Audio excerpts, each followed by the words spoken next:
This is Adam King from Aliens Don't Ring Doorbells, and you're listening to Madness to Creation. Go ahead, say it. Welcome to the Madness to Creation podcast, where self-care and music merge. This is Maddie. How are you? Hope you enjoyed the previous episode with TikTok influencer Marcy Whitehurst. And on this episode, we have legendary drummer Nigel Glockler of SAXON.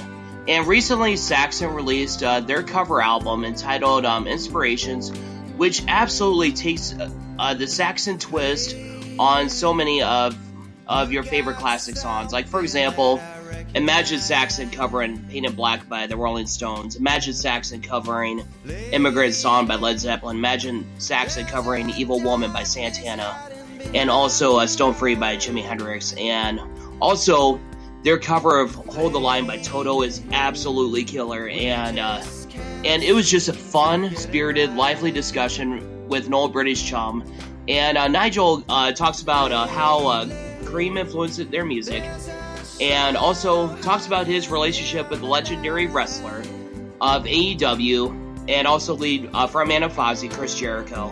And he just gets into the legacy of the band and inspirations. We just talk music. It was basically just like two old friends getting together over tea and just having a lovely conversation, catching up and everything like that. And he also talks a little bit about mental health and all that, and how the UK has been coping with the COVID-19 pandemic. And if you haven't picked up Inspirations, please do. It is available now through Silver Lining Music and Militia Guard. And you can find SAXON on social media, on Facebook at SAXON, and on Instagram and Twitter as SAXON Official, and on YouTube at Planet SAXON, and at their official website, SAXON747.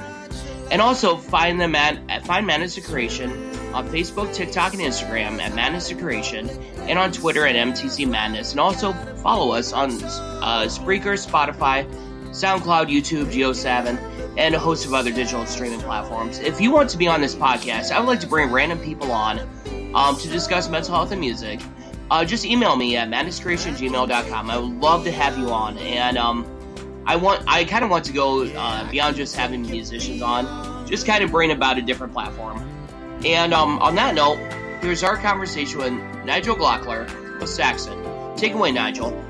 Yeah, absolutely. And we'll just start off talking about the interview that way. Do you consider yourself kind of a combination of like a comic book person and kind of a hippie in a roundabout way? Yeah, well, I don't know. I just always love that sort of like the picture behind me. I'll tell you what, I mean, I just love, my favorite album cover is Disraeli Gears by Cream. Mm-hmm. So how has, okay, I was going to say it kind of looks like Sunshine of Your Love kind of. Yeah, exactly. Yeah. Nice. I like that. So basically, on how has Cream influenced your music? How much? Sorry. How has Cream influenced your music? Oh God! I mean, I was a massive Cream fan when they were going. So I don't. I think subconsciously, maybe they do influence me. I don't know. But I just love them. I never get tired of listening to them. Oh, absolutely. They're a fantastic band. I'll be honest with you. My generation's probably just getting into them and stuff like that. So yeah. Do you feel like my generation, which I'm going to be 40 this year. Okay. Do you feel like my generation, like the generations below, kind of get introduced to SAXON, or like when you perform, do you notice like a younger audience?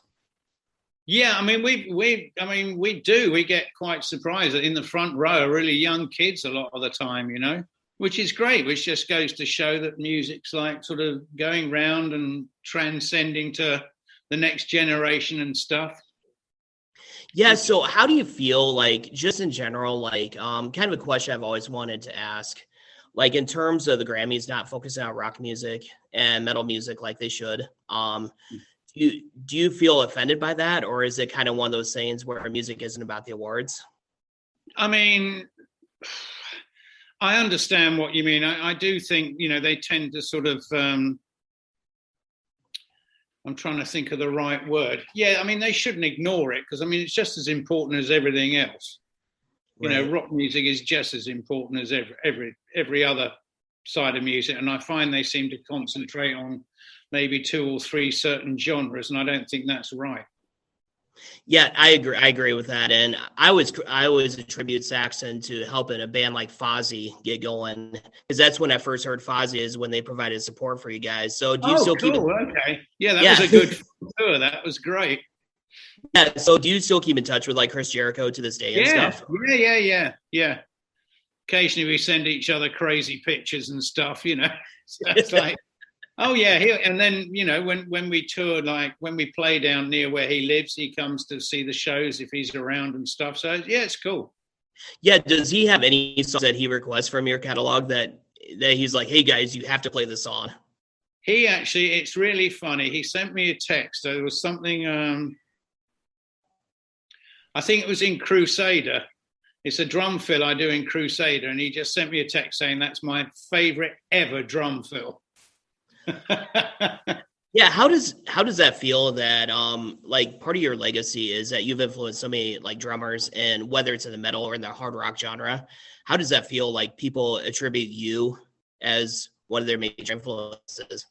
Well, I mean, you know, I'm very honored and flattered, really. You know, it's great if I have done that, then great. You know, it's like sort of passing things on from the drummers that influenced me.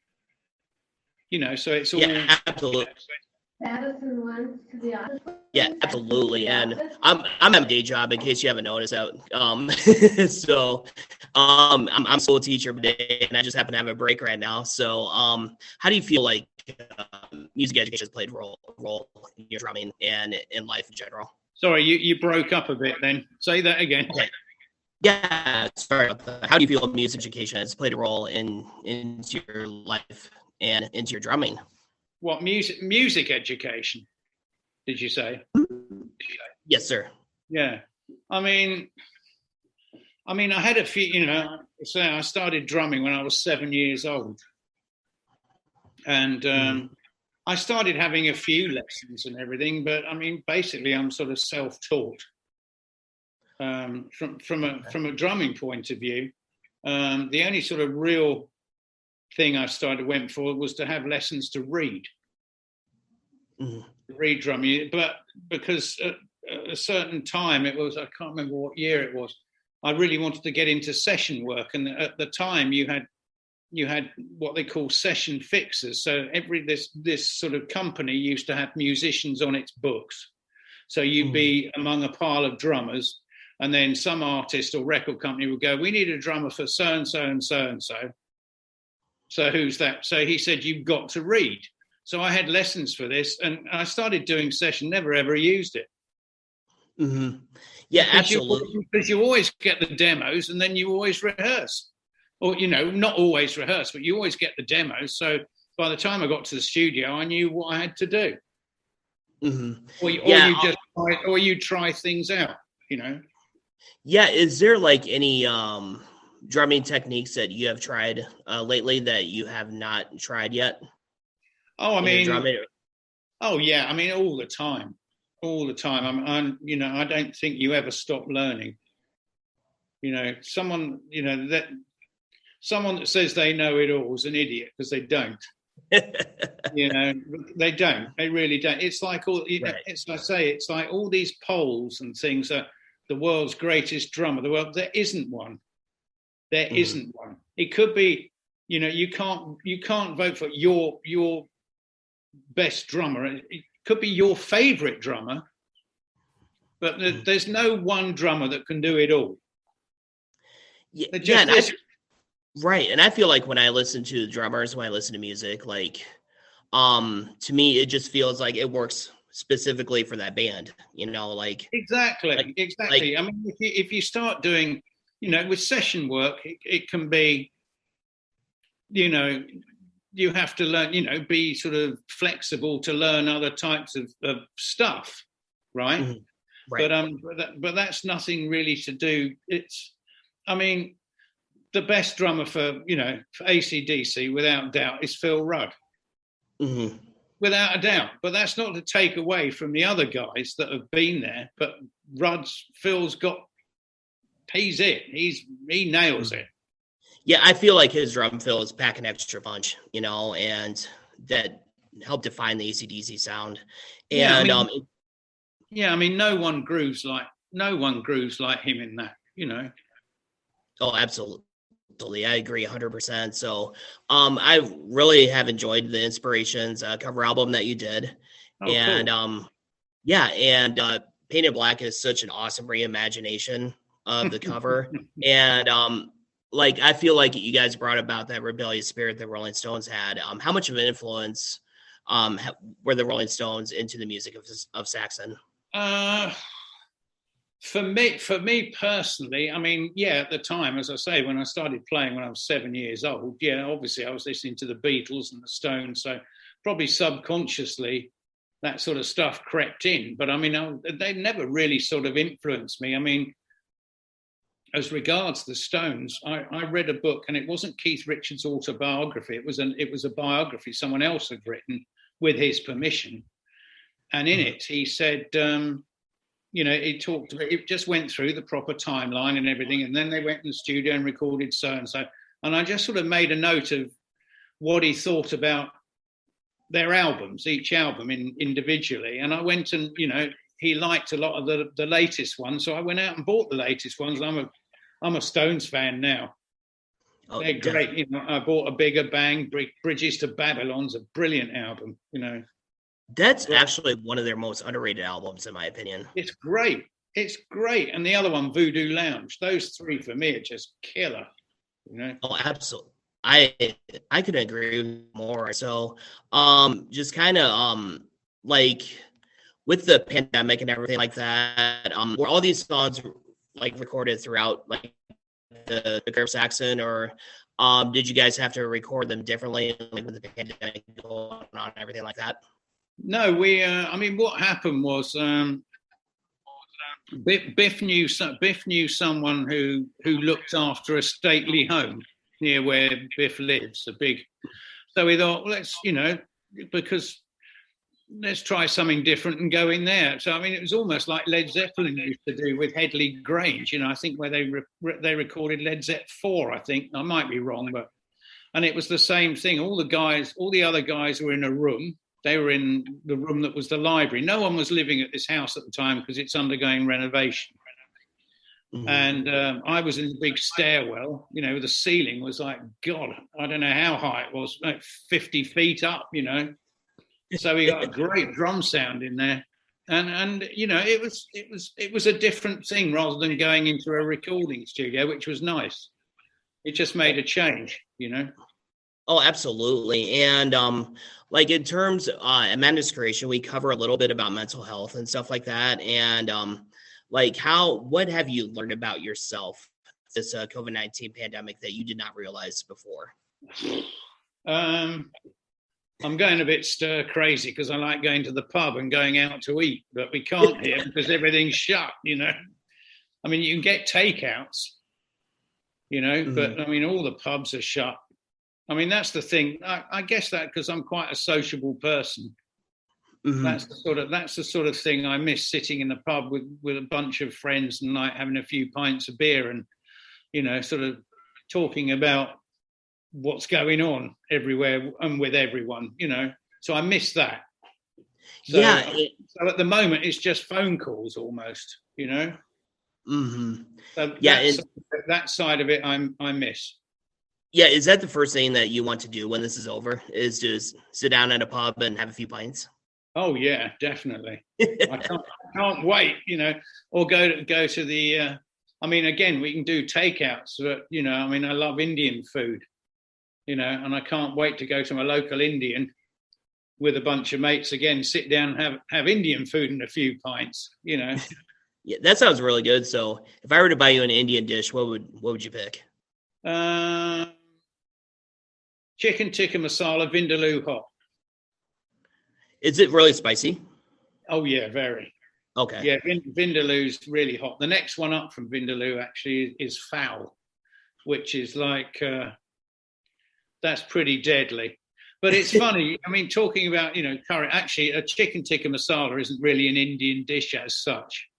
Mm-hmm. It was actually invented over here by an Indian guy over here. So they don't have it in India itself. But no, I'll tell you a funny story. We went to, when we were on tour with Judas Priest, our sound guy found an Indian stroke Nepalese restaurant in Salt Lake City. So we went to this, and I went in there and just ordered my usual. My God, it was like, I took one mouthful of this. It was like sticking my head in the middle of, I don't know, Mount Vesuvius. It was, I could only eat 2 mouthfuls. I couldn't eat anymore. I had to leave it. It was that hot. So it was like Pompeii all over again, huh? Oh, God, it was terrible. I mean, it was like a vindaloo of a vindaloo. Oh, my God. I've never eaten anything that hot in my life, ever. I mean, it was absolutely killed me, you know. What's the big mountain there that erupted? Was it St. Helens or something? Yeah, 1980. Yep. Yeah, exactly. So, you know, I may as well have just stuck my head in the bloody crater of St. Helens. You know, seriously, it was that hot. It was ridiculous. I mean, the film, is it Airplane, where the comedy where the guy's flying the plane and the sweat's coming out. I was like that, literally. Oh my God! Grabbing everyone's beer. There was a big pot of yogurt on the table. I just sunk that down. I was in agony. And then I went to my local Indian, and I told them about it, and they said, "Oh yeah, Nepalese is a lot hotter than that." So I was like, "Great," you know. That learnt my lesson. I can like barely handle like medium sauce from Taco Bell, so I'd probably be dead if I even tried that. So. So, I mean, the other thing about the pandemic is that I've sort of, really got into like a sort of writing mode, stuff. So Oh, sure. I've got a little set up here. So. Okay, so do you plan on releasing any other kind of music or anything like that, or is it like a book or anything? No, I mean, I do library music, which gets used on TV and stuff like that.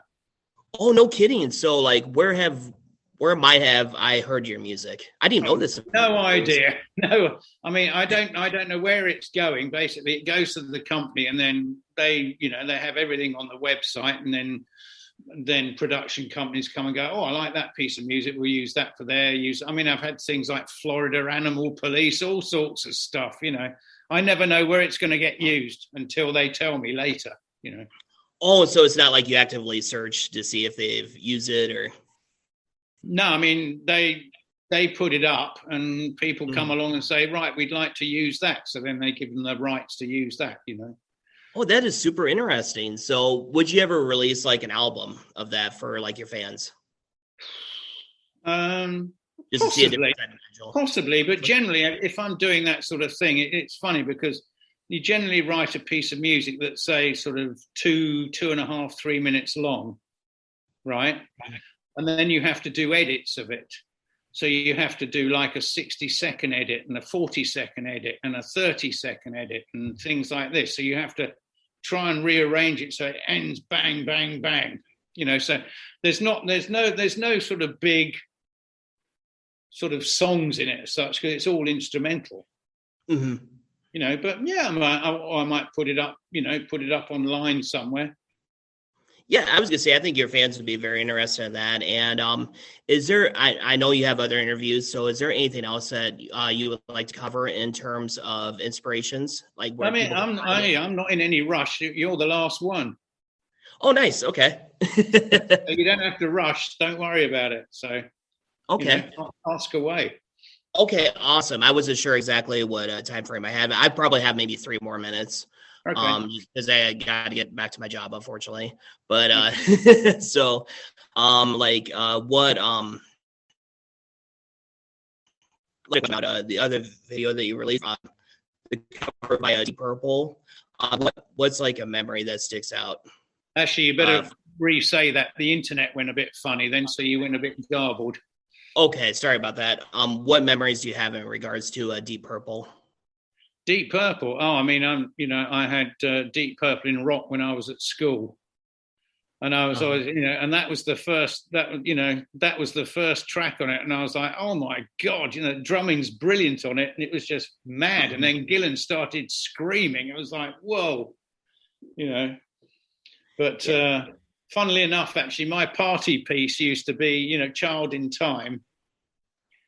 The bit, where he's doing the woo, then it goes up, and then it goes. I could do all those. I could get the high one at the end as well. Oh, that was my party piece at parties,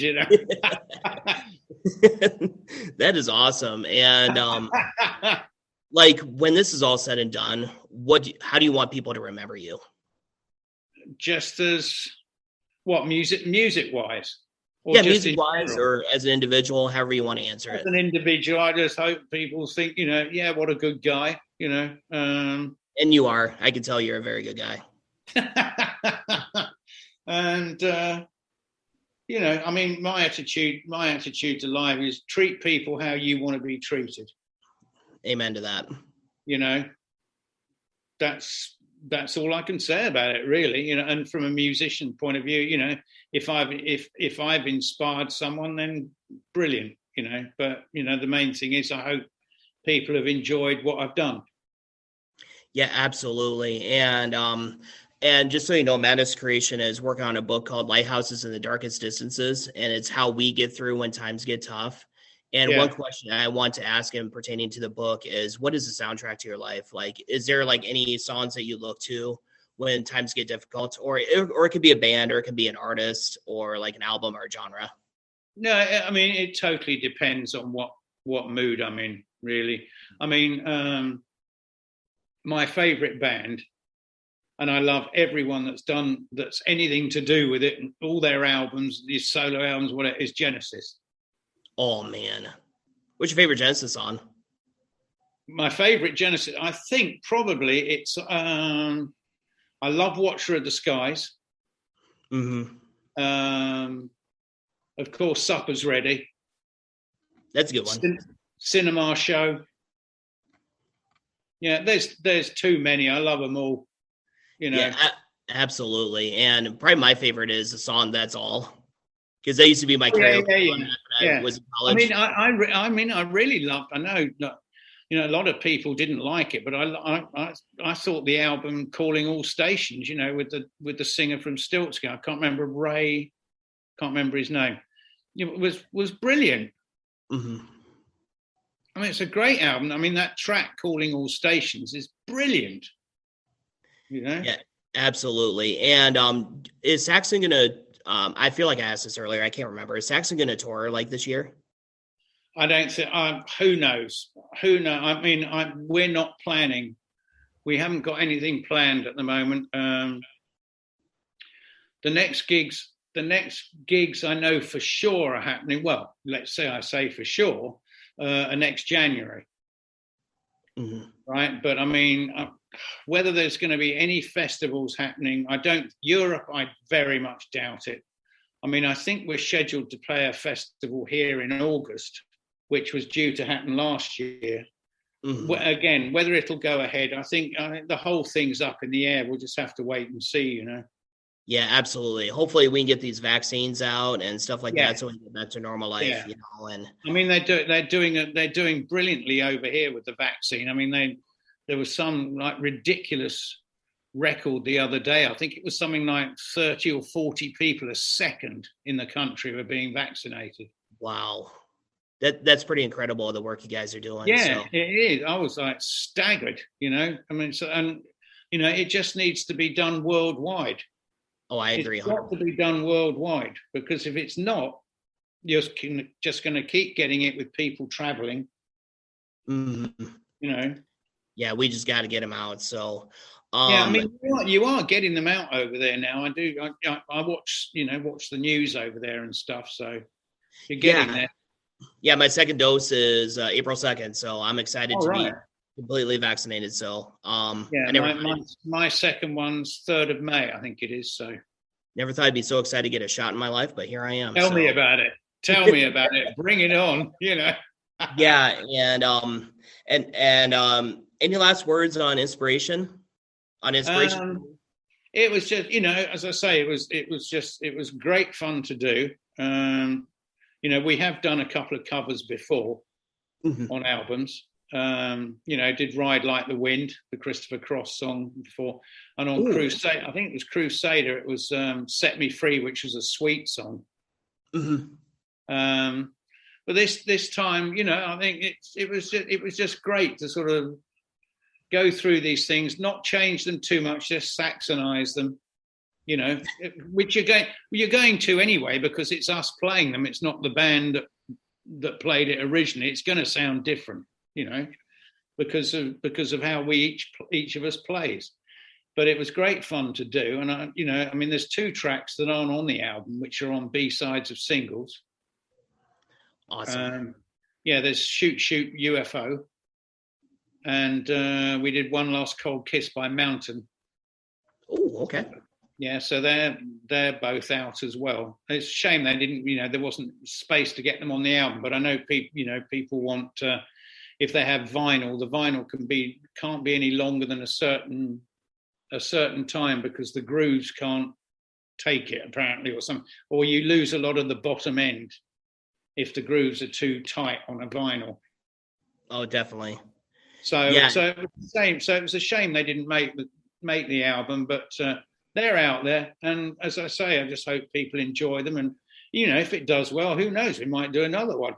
It was good fun, Yeah, absolutely. And that's the beauty of music, is people get to see yet another layer of Saxon unpacked and everything like that. Yeah. So Nigel, it was such an honor and a pleasure to speak with me for Madness Creation Podcast, and just thank you so much for being so gracious and everything like that. Hey, thank you very much for inviting me. It's been great, man. Great. Yeah, absolutely. I would love to follow up. Whereabouts are you? I'm in the Midwest. I'm in a state called Iowa. Oh, Iowa. Yeah. And I have people like all around the East Coast, and a couple people out in Great Britain, and one out in Czech Republic. Okay. So I would love to follow up sometime. So this was so much fun. Yeah, definitely. Anytime. Just ask the record. I'm always up for having a chat. Awesome, Nigel. Thank you so much for being so gracious. Thank you. Thank you very much. You take care and stay safe, okay? Yeah, you please stay safe too. So all right. See you soon. Bye. Yeah, see you soon. Bye-bye. Bye.